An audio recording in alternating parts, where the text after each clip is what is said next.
Stop paying this debt collector if you live in Alabama, because unless you know the law, you're probably paying money you don't legally owe.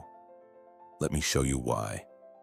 In Alabama, the statute of limitations for written contracts, which includes most credit card debt, is 6 years.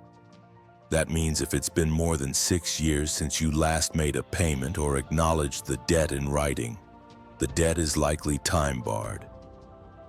They can still try to collect, but they cannot legally sue you unless you accidentally restart the clock.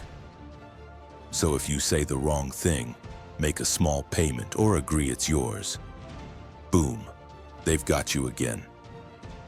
Alabama is a restart state, which means in Alabama, if you make a payment or admit to owing the debt, the 6-year clock resets. That's why you never talk to a collector without knowing your rights first.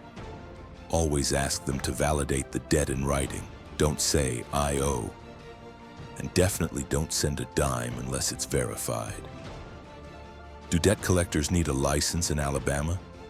Surprisingly, no. Alabama is one of the states that does not require debt collectors to have a state license. That doesn't mean they can break federal law. The FDCPA still applies, and that gives you power.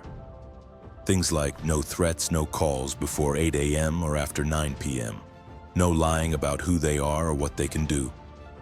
Violations can be worth $1,000 or more per incident in statutory damages. Most people don't know that. So what should you do if a collector contacts you in Alabama? Do not admit the debt. Send a debt validation letter within 30 days of their first contact.